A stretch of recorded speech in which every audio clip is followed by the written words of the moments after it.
harapan agar Allah Subhanahu wa taala selalu menjaga hati kita agar setiap saat kita bisa thiqah billah, bisa percaya dan yakin kepada Allah. Karena Allah satu-satunya pegangan kita. Kalau kita nggak berpegang kepada Allah, jangankan saat dikasih ujian, dikasih nikmat aja bisa oleng gitu kan, apalagi dikasih ujian. Dikasih nikmat aja bentuk olengnya apa? Masih ngeluh. Udah dikasih nikmat masih ngeluh. Apalagi dikasih ujian lebih, bukan ngeluh lagi, keluh kesah jadinya. Dan akhirnya berputus asa. Orang yang Allah jaga hatinya dalam keadaan senang dan susah, salah satu contohnya adalah orang yang yunfiquna fis sarra'i wad dharra, orang yang bisa tetap beramal soleh, tetap berinfak, bisa tetap bantu orang bahkan ketika dia dalam keadaan dharra, dalam keadaan susah. Yang kadang-kadang ngebantu orang itu beresiko buat dia sendiri. Dia sendiri lagi butuh bantuan, tapi dia juga malah bantu orang lain. Selama yang dia lakuin ini tidak menzalimi hak orang-orang yang menjadi tanggungannya. Ini penting catatannya di sini nih. Jangan sampai kita menjadikan narasi ini sebagai dalil bantu orang walaupun kita dalam keadaan butuh. Kalau kita sendiri sih nggak masalah. Tapi kalau yang butuh ini adalah keluarga, maka kita harus bermusyawarah dengan keluarga kita. Mereka punya hak untuk menentukan ya atau tidak. Kalaupun tidak, kita nggak boleh menjudge mereka tidak solehah.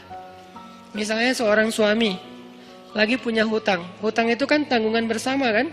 Karena nanti kalau datang debt collector, kalau ada tagihan yang akan menanggung gelisah, takut, terancam, nggak nyaman itu bukan cuman suami, tapi juga istri ngerasain nggak nyamannya didatengin orang yang nagih hutang tuh nggak nyaman. Sehingga kalau nanti ada yang harus dijual dari aset kita kan itu bagian dari hak istri juga. Kalau perabotan rumah ada yang harus dijual kan itu jangan-jangan itu alat senamnya istri misalnya kan ya. Jadi dia tetap menanggung konsekuensi dari resiko berhutang gitu kan. Sehingga kalau misalnya kita lagi punya hutang, terus kita mau bantu orang yang juga punya hutang, cuman dia kayak darurat banget. Kalau yang diambil itu dari bagian kita, gak apa-apa. Kita yang nanggung konsekuensinya. Tapi kalau yang diambil itu adalah bagian keluarga, gak boleh sembarangan. Mah, kan kata Ustadz juga, yunfikuna fid dharra, berinfak dalam keadaan susah. Orang-orang Ansar, yu'thiruna ala anfusihim, walau kana bihim khasasah. Kita ngeluarin dalil itu fasih, tapi ternyata salah tempat. Dalilnya nggak diragukan kesahihannya, ayatnya jelas. Apa yang ada yang di surat Al-Baqarah, ada yang surat apa itu yang yu'thiruna ala anfusihim. Jadi artinya nggak salah dengan dalil, tapi kurang bijaksana. Kurang apa bijaksana teh? Kurang hikmah. Kurang wise, kurang bijaksana. Kenapa? Karena Abu Bakar As-Siddiq ketika beliau menginfakkan seluruh hartanya fi sabilillah, istrinya itu adalah siapa istrinya? Asma bintu Umais. Apakah istri kita Asma bintu Umais? Bukan, istri kita Ais. Bukan Asma, beda atuh. Jadi jangan paksain Teh Ais seperti Asma. Dan Asma juga nggak terpaksa melakukan itu.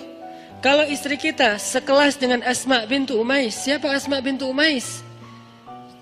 Seorang perempuan, seorang istri yang setelah suaminya jadi khalifah, nafkahnya kurang drastis. Drop banget nih nafkah keluarganya. Saking dropnya, sampai nggak bisa makan daging, nggak sanggup beli daging.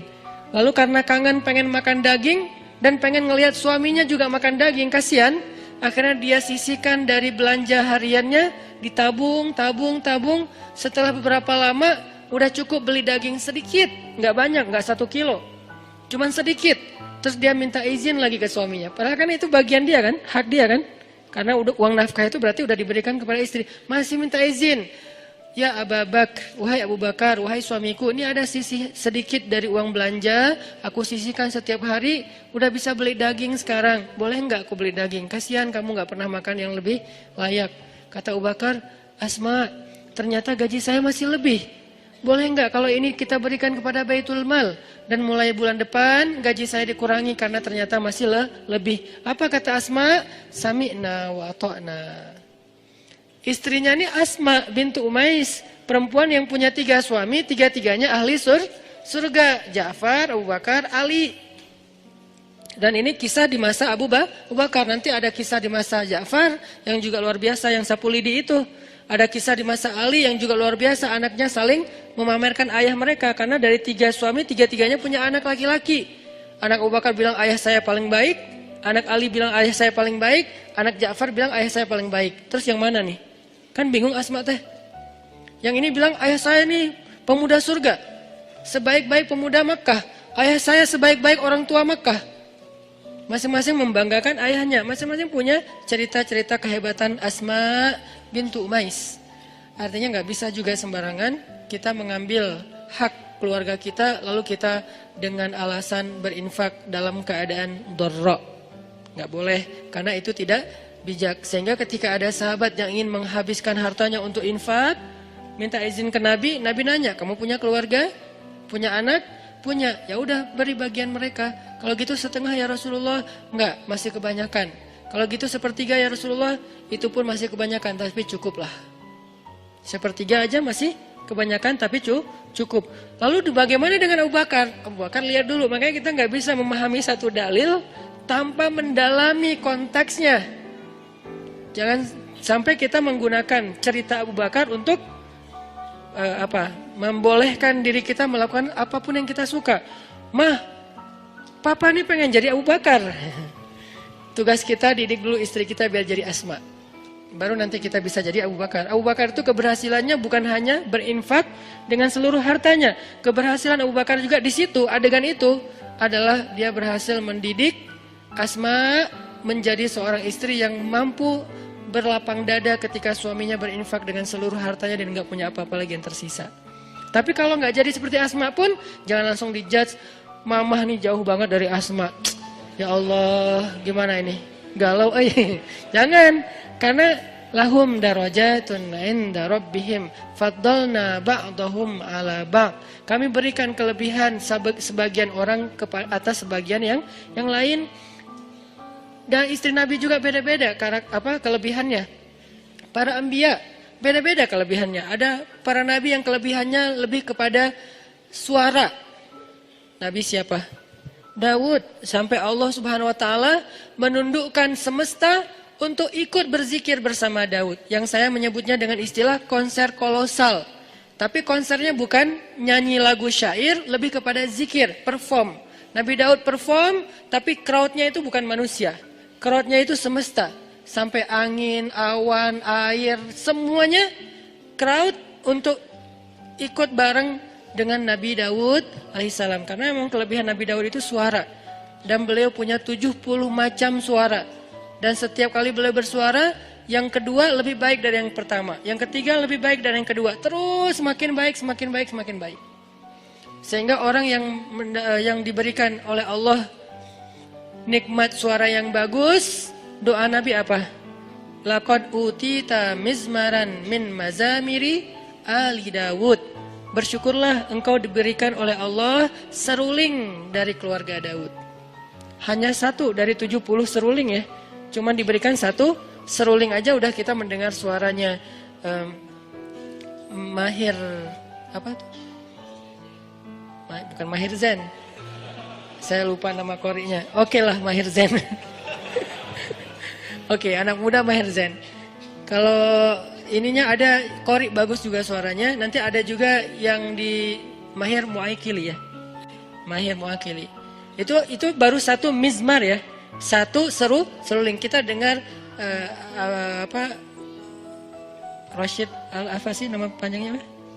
Masyari Rashid Al-Afasi. Kita dengar Masyari Rashid Al-Afasi dengan azannya yang keren banget kan? Belum lagi nanti azan Al-Aqsa. Kalau dengar suara azan Al-Aqsa itu jadi azan yang menyayat hati. Kenapa? Azannya itu kayak curhat. Aqsa kok gini-gini amat ya. Kesannya kayak gitu tuh. Dari azannya tuh saya kayak membaca, kasihan ya Masjid Al-Aqsa, kok kita gini-gini amat ya. Nah itu dari suara serak-seraknya azan Al-Aqsa.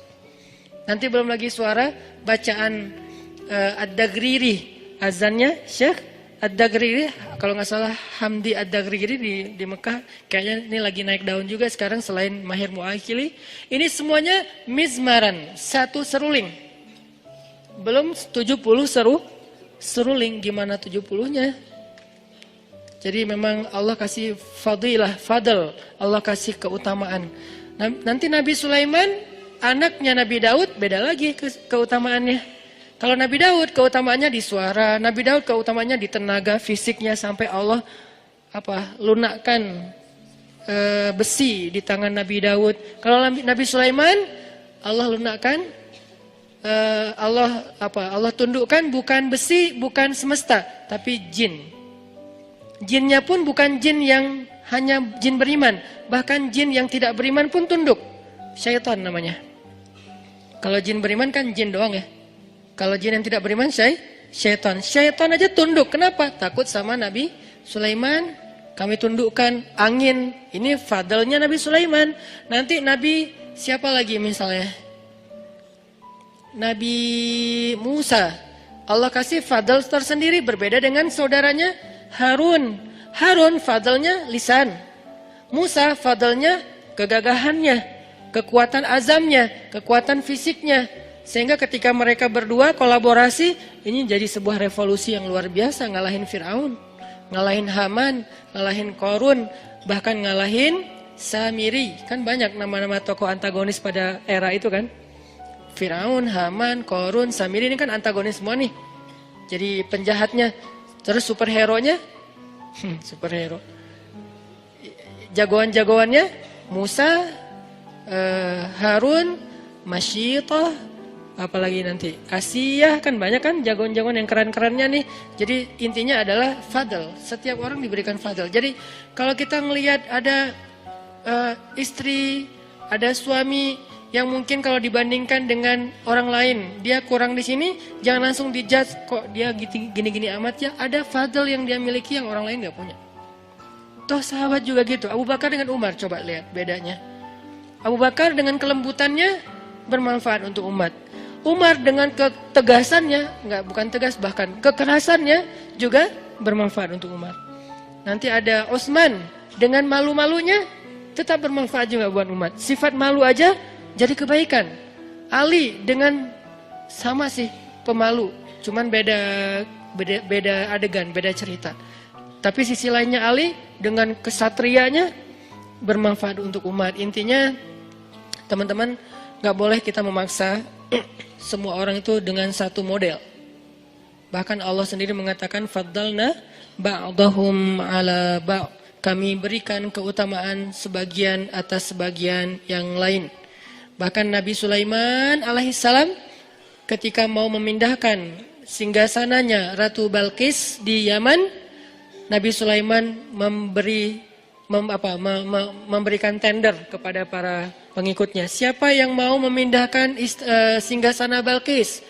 Terus ada jin, Ifrit bilang, saya bisa pindahkan istana itu sebelum rapat ini bubar. Sebelum rapat ini bubar. Apa bahasa di Al-Quran? Dalam sebelum Anda bangkit. Sebelum Sulaiman bangkit dari tempat duduk. Kata ulama tafsir artinya bukan seukuran berapa detik saya bangkit, bukan gitu. Menurut sebagian besar jumhur ulama tafsir, arti bangkit dari tempat duduk itu sebelum rapat beres, kurang lebih 1 jam. Karena waktu itu lagi ada kongres ya.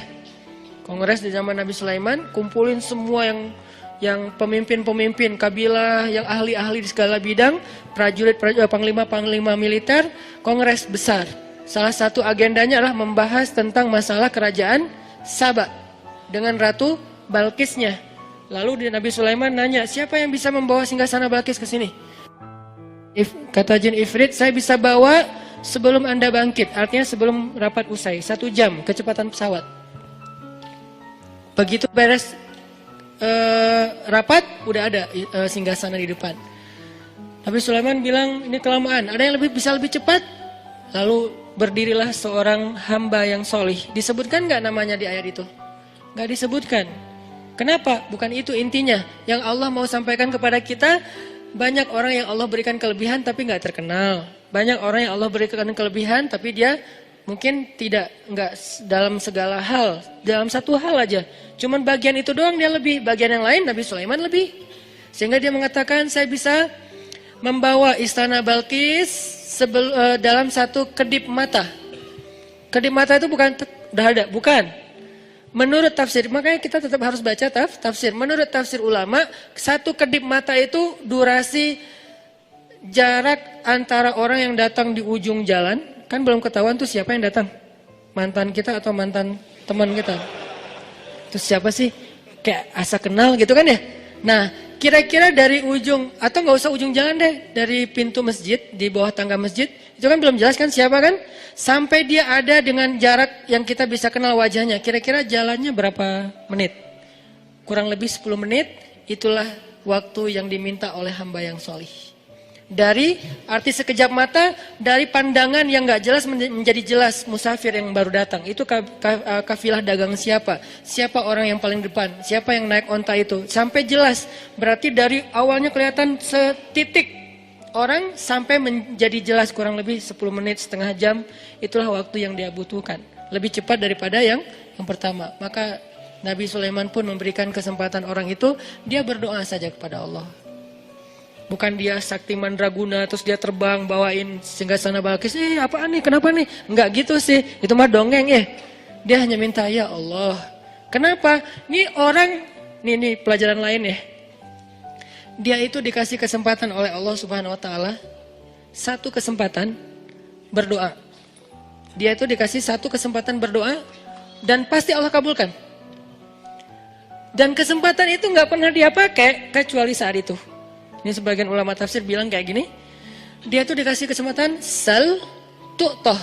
Kamu minta satu hal, nanti akan aku kasih. Dia tunggu, dia nggak langsung, oh boleh ya Allah, ya udah ya Allah saya pengen nikah. Enggak, dia tahan diri, dia ikhtiar aja. Yang itu dia nggak pakai. Jadi kartu doa yang paling diijabah itu nggak dipakai buat kebutuhan pribadi dia, untuk nikah kah, untuk dagang kah, untuk lulus kuliah kah, untuk apalah segala macam. Enggak, dia tunggu sampai yang paling penting baru dia pakai. Kapan paling penting? Ketika seorang pemimpin membutuhkan support dari dia. Siapa yang bisa support saya dalam dakwah? Siapa yang bisa support saya untuk ekspansi kekuasaan yang adil, yaitu kekuasaan agama Allah? Baru dia pakai ya Nabi ya Allah saya. Lalu dia angkat tangannya, dia bilang ya Allah, tolonglah Sulaiman. Bawalah singgasana Balkis ke hadapannya, sehingga engkau akan tunjukkan kekuasaanmu supaya Balkis beriman. Langsung Allah bawa.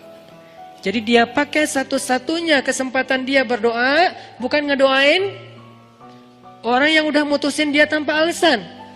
Ya Allah dia jahat banget sih. Ini walaupun sebetulnya doa kita kan banyaknya kesempatannya. Ini artinya kalau sekali-kalinya kita dikasih kesempatan berdoa yang lain gak diijabah kecuali sekali, maka sebaik-baik orang yang menggunakan doa itu adalah untuk mendoakan kepemimpinan atau diberikan seorang pemimpin yang solih, pemimpin yang adil, pemimpin yang bisa menjadi khalifatullahi fil ard, menjadi wakil Allah di muka bumi. Arti wakil Allah itu menyebarkan agama Allah yang adil di muka bumi. Rahmatan lil alamin.